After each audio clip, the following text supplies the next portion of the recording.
the commuting, talking to friends during commuting times.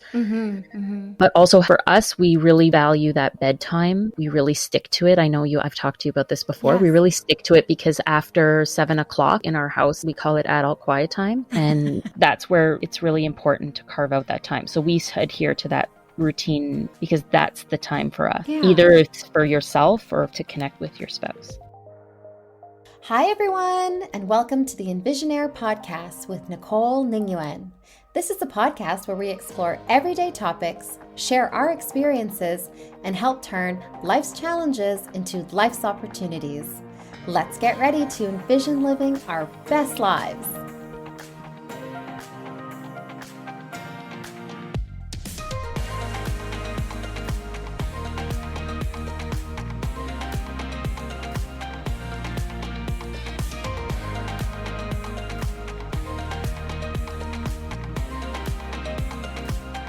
On today's episode, we have Stephanie Worth, who will be discussing parenting and maintaining a sense of identity. I have known Steph for nearly 20 years. We met when we were in our first year at Carleton University, both studying political science. We really bonded over many late nights in the library, studying, and also spending a lot of time on Facebook. We shared way too many laughs, and we had such an amazing time together. Steph is now an amazing teacher, parent, and wife, and is one of my best friends, not to mention one of the most kind, patient, talented human beings that I know. I am immensely grateful that she has graced us with her presence on the Envisionaire podcast. So welcome, Steph. I'm so grateful that you came. Thank you, Nikki. Thank you, Nicole.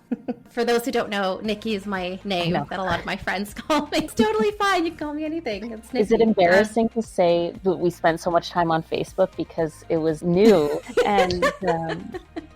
We have way too many jokes. Some we can share, some we probably shouldn't share. It's good though. It's good to embrace your age because it's a place of experience, right? Yes, definitely. Yeah. And there's so much. Well, Facebook was new, so it was exciting.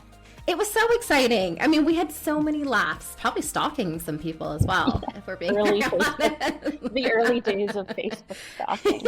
Yeah, exactly. Social media stalking, yeah. Anyway, we had a good time together. So I'm very grateful for those memories. And I can't believe it's been 20 years already. That is insane. So today, I wanted you to come on because I have always admired you and Steve and how you parent together your two beautiful kids and how you still maintain a very good work-life balance as well as your own social network, including being one of my best friends. So you wear so many different hats, and I think there is a lot of lessons that I hope that I can learn from you on this topic. So I hope you can share some of those experiences and hopefully some tips for parents who may be struggling to do it all or not, but still would be interested to hear your experiences. So let's begin.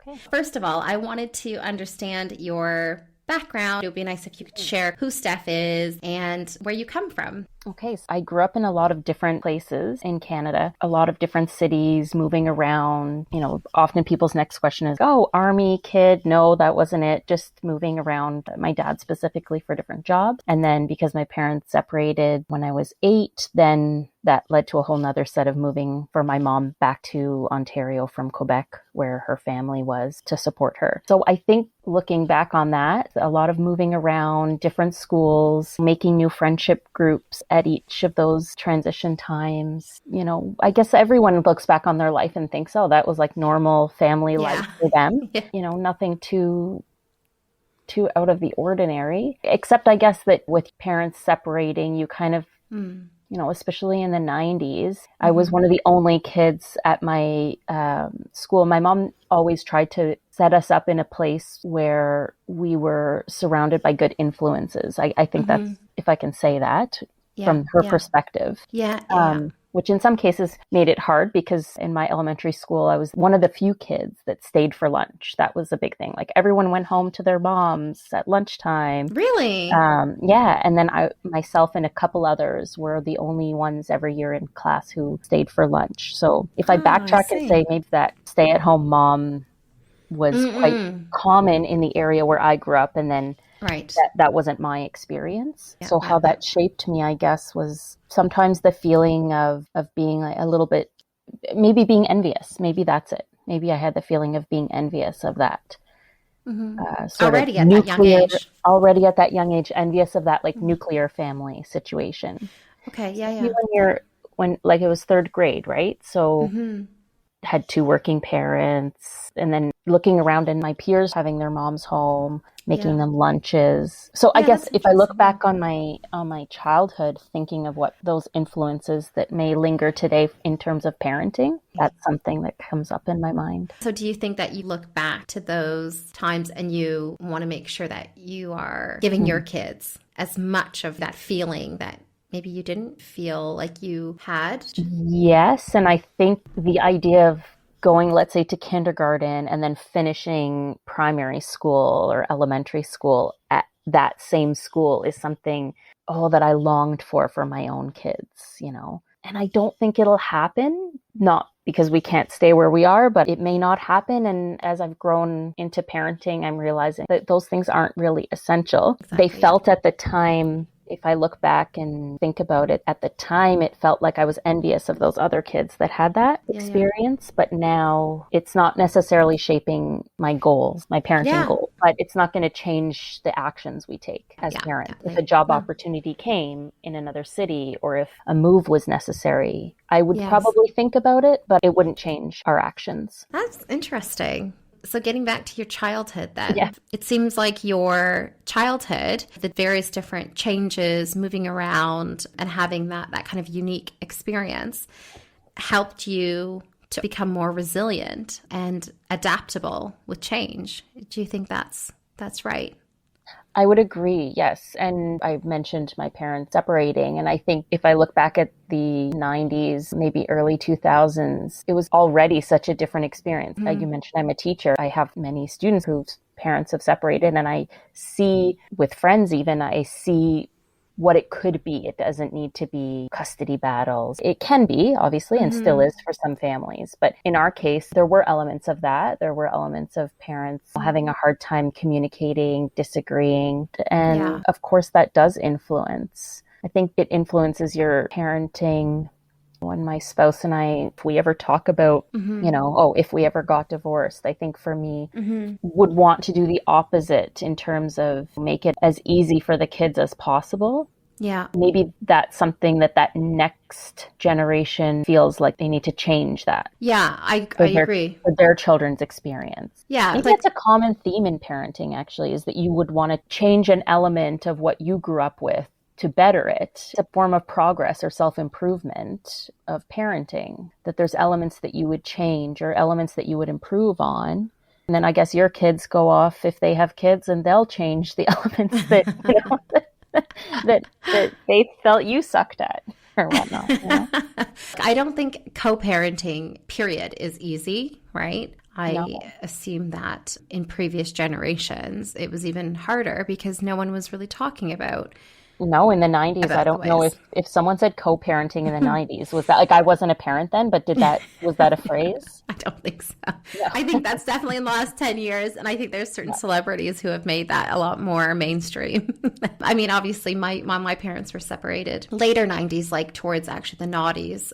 It's not easy. And I think it definitely does impact the way one thinks that they will want to parent. And I think there's definitely lessons that can be learned from both experiences. Either if you have parents who separated, I'm sure you do learn lessons of what could be better if that happens. Yeah. And vice versa, even if your parents are together, you can learn lessons from that as well. I wanted to ask you then, the next question I had for you was, what lessons did you learn from your parents that you would like to share with us? Yeah, so I guess when I think back, a lesson I learned from my mom would be her focus was sort of on the kids as the important, especially when we were really young. I know she'll often say that clean house wasn't as important as playing with us or sitting on the couch and reading a book with us. So that's something that I've taken from her parenting. And then she did a big change. She was a stay-at-home mom up until I was in second grade when they separated. And then she really shifted big time. So she also taught me working mom ethic, single parent. She worked full time, brought us to swimming lessons still, soccer. Those things aren't easy. I'm experiencing that now. And I'm doing it with a second person. So for her, Looking back, it would have been a lot, to leave work, pick up your kids at a babysitter's, after school babysitters, get them ready for swimming, get to swimming, somehow have dinner in there, get home, get to bed, make lunches. So she also imparted on me maybe the knowledge that like I can do that as a working parent. It is possible. Yeah. Yeah. I can do that. And instilled probably in me the confidence that it'll work out. And then from my dad's side, he would say willingly he wasn't like a baby person, or he didn't know how to deal with babies or even little kids. But he definitely thrived when we got older, when we were conversing with him. He was never shy to share hard conversations, even from a young age. Emotional conversations, talking about how he felt. He had a high emotional EQ. He certainly imparted that on his kids, my brother and I both. So I would say that's one of the bigger lessons that he provided. Seems like they both showed you different aspects of emotional intelligence, practicality, organization, work ethic, integrity. Lots of areas. My dad worked really hard too. And so we saw that from both of our parents. Yeah. And maybe when they separated, maybe it allowed them to each show that side of themselves as well, individually. Yeah. It allowed us as kids too to see those two sides of them. Oh, that's interesting. Yeah. They were quite different parents. Yeah. Which I think can be, maybe looking back, part of the issues that they had in their marriage. They were quite different the way they approached things. But as a kid, maybe that's nice because you get what you need from each parent. Agreed. Yeah. So then are you saying that their own sense of identity was able to come out after the separation? Or was it something that as you got older, you got to see? Yeah, I think as I got older, I got to see, or I got to take what I needed from each parent. I think kids probably do that. They go to the parent to hear what they want to hear, to get what they need to get from that parent. But once they were I'll be honest, I don't remember them being together and I was young, but I imagine that once they were apart, they were able to provide that without the other parent naysaying or without the other parent agreeing or disagreeing. Because when you're parenting on your own, let's say in my case, even for just a day, or if my spouse is on a work trip, you're making all the decisions. No one's there to say like, oh, don't go to McDonald's tonight, or don't eat out tonight, or, was that a healthy snack choice? And I'm not saying not saying my spouse does that or that I do that. Okay, that's just an example. But there's no one to... if the laundry didn't get done, there's no other person there. Yes. Does that make sense? So it's much harder, but then at the same time, you're the only one making those decisions. So, well, that's interesting because I feel like that's what you and Steve tend to do very well, as in maybe in some instances, people as a unit parenting might not get that ability to be themselves, or because you said like maybe there's someone always naysaying or trying to control. So I guess why I'm saying that, this is where I feel like you and Steve do it so well as a team, as a unit, to parent your two children. Because Marcus and I, when we were there visiting you, we were in such awe that you guys worked so well together. You never undercut each other. You actually were working in such good synergy together. So that's really nice. And maybe that is one of the ways, having that from your partner, that element of support and co-parenting, but within a family unit. Maybe that is why you're able to not only parent, but also to do all other things in your life. Right. When I heard you didn't witness undercutting, I don't want people to think we don't do that, because I think you do. You can't help it sometimes. Right. But the point is maybe to recognize it. One thing we do is communicate that, because neither person likes that feeling. So I think we try to communicate that. Doesn't always work out, but we do try to communicate. But how do you do that then? Sorry, how do you communicate? How do you actually communicate when you're feeling like you're being pulled in 100 different directions? I mean, it doesn't always work out. One of the things we try to do is, in the moment when you're frustrated or you're stressed, that communication is not good. In our experience, for us, that's not a successful time to communicate. So what's helpful, we've tried to practice, is communicating around the stressful event, either looking back, how did that go? How could something have been better? Or before. How is this going to go? We did Yes. try it. This has been quite a busy month for us. Yeah. As a teacher, I'm going back to schools. Yes. Nora, our youngest, is starting daycare for the first time. Mm-hmm. My spouse is also going back. He's been back for about a month from a parental leave. Mm-hmm. He's busy at work. Mm-hmm. Yeah. So this month, actually, prior to having gone back to work, we were having a discussion about this is going to be a stressful time. Mm-hmm. Our relationship's going to be on the back burner for X amount of weeks. Mm. How can we make sure that a couple evenings a week we're connecting or communicating our needs? Right. So this time we did try. Is it working? I don't know. Well, I can let you know at the end of the month. Yeah, let's have a part two. Did that work out? I don't know. No, You that's still great. feel frustrated in the moment. So I guess I Yes. could say, like, got to try to communicate.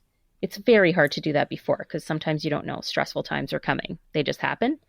But Yeah. just trying to communicate outside of those stressful times because that's when you're going to get your best. You're not going to say things that are hurtful, or Sure. you're going to have time to consider what's important and communicate it well. I love that. That's really good stuff. One of the questions I had for you was when you started the journey into parenting, did you find it easy? Because honestly, I think when I look to you, I think you're natural, very naturally, like so nurturing and kind and loving. So I thought it would just be like a natural ease into parenthood. No, it was not easy. I mean, we had a hard journey getting into parenting with fertility, on a fertility journey. And then when you get there, it's like been this long wait of this thing you've been hoping for. And then your expectations of what it would be like, maybe you become idyllic about what it on a long fertility journey, maybe it becomes more and more idyllic of this wonderful thing that you're trying to achieve. And then you get there, it's super overwhelming. And I know that's the case for people that I've spoken to that tried for a few months and became pregnant. They're very overwhelmed too. And it's quite shocking. One of the most shocking things for us was just the complete loss of personal time, especially in the beginning. Your entire day, mental energies, physical energies are going to this other person, human, small human. Yeah. Actually, I went to a workshop once for work, and it was a psychologist. Forgive me, I don't remember, but it was a psychologist presenting from the Toronto area. Yeah. And he had talked about this sort of journey that kids go on. So they start needing 100% of their parents. Okay. In that relationship, they're putting in 0 and the parent is putting in 100%. That's baby. They can't do anything. They can't feed themselves, nothing. They can't soothe themselves. You're doing everything. And then he was presenting this goal of, okay, by 18, now you need to be doing virtually 0. That was his goal. By 18, that as a parent, you should be aiming for that. That's interesting. That shift where they're now doing 100%. And, this was in relation to youth mental health and all kinds of stuff. And that's fascinating. so that's something I think about too. These little nuggets of info you pick up along the way. And then maybe I've picked up more than others being in education. Yes. So in fairness, I probably picked up a few extra nuggets along the way, but that's something I think about too. So going back to your question, that 100% you're giving when your child is a baby, an infant, that is shocking. That's quite a shift. And did you find that was harder to maintain a sense of self? Definitely, because anything for yourself is over the 100% you're giving to the child. And at what point did you feel like you've started taking that back? Or do you feel like you still haven't? Because I think you have, but perhaps maybe your perception is different. Right. Maybe the difference is now you try to carve out moments. So little spaces. And for example, the way I connect with you last year when I was back to work was on my commute. So how can you carve out little pieces? Because my son's 4 turning 5, my daughter's 17 months. So we're still in the zone of, if I look at that percentage chart, we're still in the, we're still doing a lot, right? Yeah.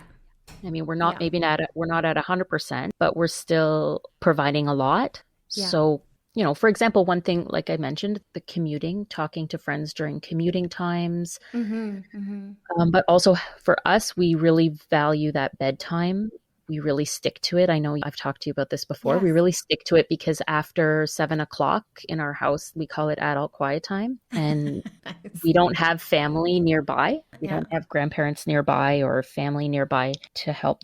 Our village is small and it Oh, includes paid caregivers from yes. school.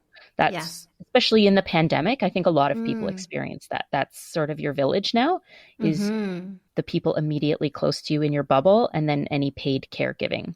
Yeah. So that's hard. That's where it's really important to carve out that time. So we adhere to that routine because that's the time for us. Yeah. Either it's for yourself or to connect with your spouse. Okay, so I had actually heard something. It was actually Jay Shetty who talked about this idea with him and his wife. They don't have children, but out of a 7-day week, they Mm-hmm. do 2 evenings for each themselves, 2 Mm. evenings together, 2 Mm-hmm. evenings with friends or mutual friends, and then 2 evenings with their own friends. And maybe that's like 8. Okay, that's But, I mean, so so there's someone one. gets left out every week. But I guess there's some sort of ratio where they split Right. it, right? 2, Right. 2, 2, 1. And That's so, an interesting idea. So I think ours happens more organically, like, oh, I have mm, this week or I have this on the calendar. Maybe it's not set in stone, but I guess yes. mhm. Unfortunately, though, as you get busier and busier, what tends to get lost is the self time and then the spouse, your partner time. I think, unfortunately, those, I guess it's saying no to things so that you have that time for self or partner. Yeah. Because unfortunately, those tend to be the first to go. Yeah, it's almost like you have to be very intentional Mhm. with the carving out of the time, and intention is really important. Very cool. One of the last questions I have for you, Steph, when you first became a parent, did you have that consciously in your consciousness when you became a parent? It's not at first. Okay. And I think that's okay. Maybe other people did or needed to. I don't know. But for myself, it was all encompassing, overwhelming. And then it wasn't until later that you kind of started to feel that pressure of like, okay, this is too much. But at first it seemed okay. Yeah. Because it was maybe a welcome change, and And, natural. You're just giving that 100%. There's no choice. The baby really can't do anything for themselves. There's not an option. And I didn't have any type of postpartum with my first. I didn't feel that until maybe later on. Okay. That, okay, now is the time to carve out intentional time Right. for right, myself or take back. Yeah, I would say months into my son's life did I start thinking about that, which was okay for me at the time. May not be okay for other people. Maybe you need to carve that out earlier or set that up, beforehand with your partner if you know that's important to you. But I was okay with diving in and then later on, later on realizing maybe that, okay, whoa. And then when the second came along, and they need 100%. This is interesting. So when the second came, then she needs the 100%. He also still needs. He was 3. Yeah. So then there's really a lot less time. So that's something we're still adjusting to now, I would say. Well, that's why I find it incredible that you're still able to carve out those little moments with us as your friends to hear from you regularly. I really appreciate that as a friend, but equally I find it impressive as well as a parent that you're still able to do that for yourself. Before we go on to the final segment, I wanted to ask if you could offer final tips for a new parent. So being intentional about and trying to carve out little moments like commuting or when you can. Yeah. And then something that was a big game changer in the pandemic was the initial shutdown. And I think the initial shutdown left families and anyone in a couple or any relationship with a lot more time all of a sudden to spend together. Yeah. And really to the exclusion of anyone outside of your household. And it kind of was a bit of a reset to, even in our friendship, we weren't communicating nearly as often before 2020. And then suddenly we found ourselves, I think, with a bit more time and, that longing to connect with friends, very good friends. Yes. And at the onset of the pandemic, you maybe had more time. And as things were getting added back into your schedule and your life got busier, I think being intentional about who you bring back into that equation. So do I have time for acquaintances? Not as much anymore. And is that okay? I think it is okay. And I think before I put a lot of value into saying yes to people that not by any fault of anyone, but kind of disappeared at that initial shutdown. They kind of disappeared out of your life, whether it was a work acquaintance or, you know, someone you spent not that much time with. They went into their space and, you know, I went into mine. We weren't connecting. And now I'm not sure how much time I want to invest into that now to really prioritize family and close friends. Yeah, 100%. I totally understand that. I mean, I obviously don't do that from a parent perspective yet, but I definitely understand that. I think that when I turned 30, I started anyway streamlining friendship. And what used to be like, let's say, a big friend group of like 10 people who you kind of randomly speak to, you actually just start realizing with time commitments, family commitments, aging parents, lots of other different demands, you start realizing actually time's finite and I need to streamline. So I guess there's an element of that as well, and being more intentional, like you said. Yeah. That's great. And being okay with saying that you don't have time for those people. Yeah. Where did you see them? Is it someone you saw at the gym every once in a while, or is it someone you saw at work? Then can the friendship be there? And it's okay to leave that friendship in that zone or that acquaintance in that zone. And same thing, in your 30s, at some point, you start becoming more okay with saying no. Yeah, exactly. Right? Yeah, but I still struggle sometimes. Me too. But that's okay. Okay, so if you were going to summarize, what would your best advice be for parents who are looking to find or maintain their sense of self and they're struggling? Okay, the first thing I'm going to say is everyone struggles with that. It's just, there's going to be days where you really don't have any, and that's going to be some days. It's not going to be all the days. And I'm still waiting for that time where you're kind of twiddling your thumbs wondering, what am I going to do? And I do have a couple of friends who have teenaged kids, and they say, just wait, you'll be wondering where everybody is on a Saturday afternoon when they're at work or part-time jobs or in babysitting or whatnot. So I think it's being okay with the fact that you may not always be able to have time.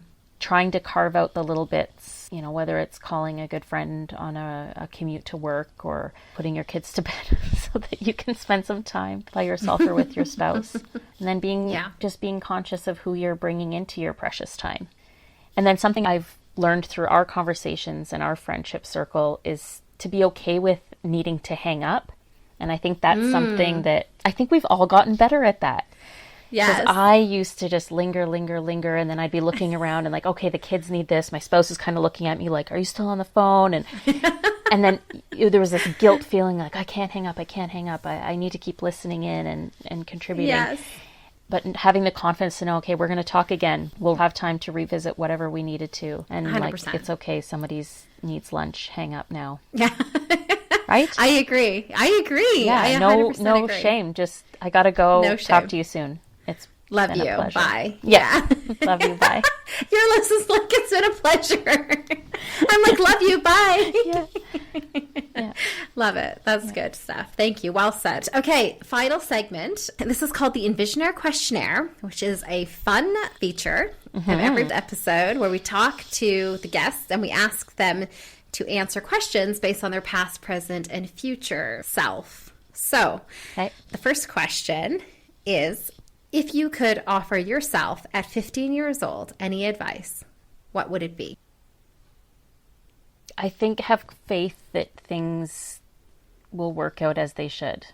And comes from a poem my dad often shared, Desiderata, that was really important to him. No doubt that the world is unfolding as it should, and just to try to relax, not worry, and have faith in that. I got goosebumps. Yeah. I love that poem. Now, does a 15-year-old accept that advice? I don't know, but... Do you know what? I think so. Okay. It's a beautiful poem. Everyone should read it. And thank you to Mr. Duguay for sharing that, because that is a beautiful poem. And like you've shared with me at difficult times in my life, and I really appreciate that. So thank you. You're welcome. But anyway, okay, second question. Right now, where you are in your life today, if you could seek advice of anyone dead or alive, who would it be? I think I'd have to say my dad if this is going to stay on topic. Yeah. Although, that's so nice. Although over the years, I know there's lots of advice he gave and that you kind of cling to at different times in your life. But yeah, definitely my dad. That's really nice. Yeah. Yeah. I think you always told me that as well when my father passed. You said that all the wisdom is there in you. It is. Right? Yeah. Okay. Third and final question. What is one goal that you want to achieve in the next 5 years? Okay, I think an intentional goal that I have for myself in 5 years and something I'm working on at all times is letting go. For example, I'll give an example if it's okay. One of my son's friends, we sometimes text back and forth, try to get together. She texted, I didn't respond for a few weeks, embarrassing, feeling bad. And today I thought, okay, I'm just going to text and say, sorry, I was busy. It's okay. And something I'm working on is letting go of feeling bad and ruminating about things that I can't change, and really letting go of the guilt of what I should have been doing or what I should be doing, and trying to focus on the fact that I'm being the best parent I can, I'm being the best wife I can, and if that means I don't get back to someone for a few weeks, that's okay. That is very well said. Yeah, and I letting love go that. of And guilt. I, you know what? You're taking everything in the right step, and you're amazing. And I know you can do that. And I know with confidence in 5 years, we're going to look back at this and you would have met that. And I'm so proud of you already. Thanks. I'm excited to be guilt-free in 5 years. 5 years, guilt-free. Let's see what happens. You will. You'll do it, Steph. Thanks. Thank you again, Stephanie, for being on the show. I absolutely appreciate it. And I'm very grateful for our friendship. And thank you again for your support of this podcast. Thank you, Nicole. I'm so grateful for our friendship as well. Lots of love. Love you. Thanks, everyone, for listening to the Envisionaire podcast. You are now officially an Envisionaire, so welcome to the club. Make sure that you like and subscribe to this podcast so that you stay up to date on all of our new episodes. And remember, every day offers us a new opportunity to start envisioning and living our best lives.